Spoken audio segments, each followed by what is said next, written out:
कभी कभी ऐसा होता है ना कि एक अच्छा खासा ऊपर जाता हुआ मार्केट अचानक से गिरने लगता है और फिर वापस ऊपर चला जाता है। इसे ही पुल बैक कहते हैं। आज हम यही समझेंगे कि कैसे मार्केट के इस सांस लेने वाले पल को अपने फायदे के लिए इस्तेमाल किया जाए। अगर ये समझ आ गया तो कम जोखिम पर बड़े मुनाफे कमाने के दरवाजे खुल जाते हैं। तो चलिए शुरू करते हैं। अच्छा, इसको ऐसे समझिए कि बाजार एक मैराथन रनर है। वो लगातार फुल स्पीड से तो नहीं दौड़ सकता है ना, उसे बीच बीच में रुककर सांस लेनी पड़ती है। पुल बैक बिल्कुल वही है, एक छोटा सा ब्रेक जिसके बाद वो अपनी दौड़ उसी दिशा में जारी रखता है। ये ट्रेंड का अंत नहीं है, बल्कि एक मौका है। तो सवाल यह है कि हमें इसकी इतनी परवाह क्यों है? क्योंकि पुल बैक हमें एक मजबूत ट्रेंड में, कह सकते हैं कि डिस्काउंट पर एंट्री का मौका देता है। चोटी पर खरीदकर फंसने से तो कहीं बेहतर है कि हम सही मौके पर एक बेहतर कीमत पर दाखिल हों। ये ट्रेंड के साथ स्मार्ट तरीके से चलने का एक रास्ता है। आज की चर्चा इन 5 मुख्य बातों पर होगी। पुल बैक आखिर है क्या? ये कहाँ रुक सकता है? इसके अलग अलग रूप क्या हैं? स्मार्ट मनी की वो खास चाल क्या होती है? और इन सब से हमारे लिए सबसे जरूरी सबक क्या है? तो सबसे बड़ा सवाल यही है, ये जो मार्केट में ठहराव आया है, ये खत्म कहाँ होगा? हमें कैसे पता चलेगा कि ट्रेंड कब दोबारा शुरू होने वाला है? चलिए अब उन प्रैक्टिकल तरीकों को देखते हैं जिनसे हम इन रिवर्सल जोन्स की पहचान कर सकते हैं। देखिए, पुल बैक अक्सर 4 खास जगहों पर आकर रुकते हैं। ये वो एरिया है जहां बाजार में मजबूत खरीदारी या बिकवाली का दबाव बनता है, जिससे कीमत वापस ट्रेंड की दिशा में मुड़ जाती है। ये 4 जोन हैं: सपोर्ट लेवल, ट्रेंड लाइन, पिछले स्विंग पॉइंट्स और फेयर वैल्यू गैप्स। ये एक बहुत ही सिंपल लेकिन पावरफुल नियम है। जो पहले छत थी वो अब फर्श बन जाती है। मतलब जब कीमत किसी रुकावट को तोड़कर ऊपर निकल जाती है तो वही रुकावट नीचे आते वक्त एक मजबूत सपोर्ट का काम करती है और अक्सर खरीदार यहीं पर वापस एक्टिव हो जाते हैं।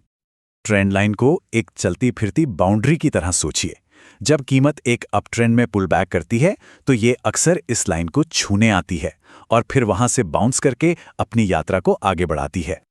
किसी भी अप ट्रेंड में जो पिछला निचला पॉइंट होता है वो खरीदारों के लिए एक किले की तरह होता है। वो उसे आसानी से टूटने नहीं देना चाहते, इसलिए वो इस लेवल पर फिर से खरीदारी शुरू कर देते हैं ताकि ट्रेंड को बचाया जा सके। ये एक लॉजिकल डिफेंस पॉइंट है। कभी कभी क्या होता है कि कीमत इतनी तेजी से मूव करती है कि वो एक गैप या खाली जगह छोड़ देती है और बाजार को ये खालीपन पसंद नहीं है। इसलिए वो अक्सर अपने ट्रेंड को जारी रखने से पहले इस गैप को भरने के लिए वापस आता है और ये एक बहुत ही शक्तिशाली रिवर्सल जोन बन सकता है। चलिए अब थोड़ा और गहराई में चलते हैं। देखिए, हर पुलबैक एक जैसा नहीं होता। कुछ बहुत तेज और डरावने होते हैं तो कुछ बहुत धीमे और थका देने वाले। इनके फर्क को समझना मार्केट की साइकोलॉजी को समझने जैसा है। अग्रेसिव पुलबैक ये बिल्कुल एक हॉरर फिल्म के जंप स्केयर जैसा है। तेज और अचानक लगता है कि ट्रेंड ही पलट गया और इसी डर से लोग बेचने लगते हैं। दूसरी तरफ है करेक्टिव पुलबैक, जो एक स्लो मोशन फिल्म की तरह है, धीमा और उबाऊ। ये सोचने पर मजबूर कर सकता है कि ट्रेंड में दम नहीं बचा और फिर लोग बेचकर निकल जाते हैं। दोनों ही बड़े धोखेबाज हो सकते हैं। तो आखिर इन तेज गिरावट वाले पुल बैक के पीछे होता क्या है? इसके 3 मुख्य कारण हो सकते हैं। या तो बड़े इंस्टीट्यूशनल प्लेयर्स अपना प्रॉफिट बुक कर रहे हैं, या फिर वो छोटे ट्रेडर्स के स्टॉप लॉस को हिट करके उन्हें गेम से बाहर कर रहे हैं, या फिर ये सिर्फ एक लंबे ट्रेंड के बाद एक हेल्दी मार्केट करेक्शन है। अब बात करते हैं उस चाल की जो पर्दे के पीछे चलती है। अब हम ये समझेंगे कि स्मार्ट मनी यानी बड़े खिलाड़ी कैसे काम करते हैं। वो एक ऐसे चाल चलते हैं जो खास तौर पर छोटे ट्रेडर्स को गुमराह करने और फंसाने के लिए ही बनाई गई है। ये हर ट्रेडर का सबसे बुरा सपना है। एक क्लियर सपोर्ट लेवल दिखता है, कीमत उसे तोड़ती है, रिटेल ट्रेडर्स बेचने लगते हैं और फिर कीमत तुरंत पलटकर तेजी से ऊपर चली जाती है। आखिर ऐसा होता क्यों है?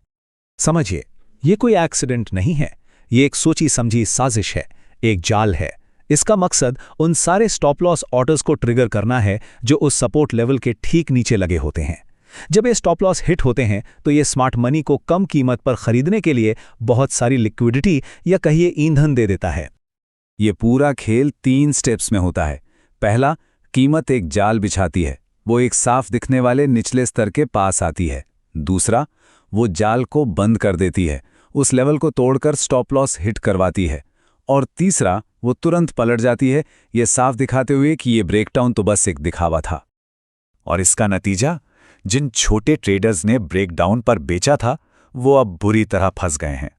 उनकी घबराहट में की गई बिकवाली स्मार्ट मनी के लिए खरीदारी का फ्यूल बन जाती है, जो अब ओरिजिनल ट्रेंड को और भी ज्यादा ताकत से आगे बढ़ाती है। तो इन सभी बातों को मिलाकर अगर देखें तो हम बाजार को एक बिल्कुल नई नज़र से देख सकते हैं। ये सिर्फ चार्ट पर लाइनें और कैंडल देखने का खेल नहीं है, बल्कि उनके पीछे की कहानी को पढ़ने और समझने का हुनर है। तो ये बातें हमेशा याद रखनी है। पुल बैक एक मौका है, कोई खतरा नहीं। उन 4 खास रिवर्सल जोन्स को पहचानना सीखें, पुल बैक की पर्सनैलिटी को पढ़ें, क्या वो तेज है या धीमा, और हाँ, हमेशा स्मार्ट मनी के जाल से सावधान रहें।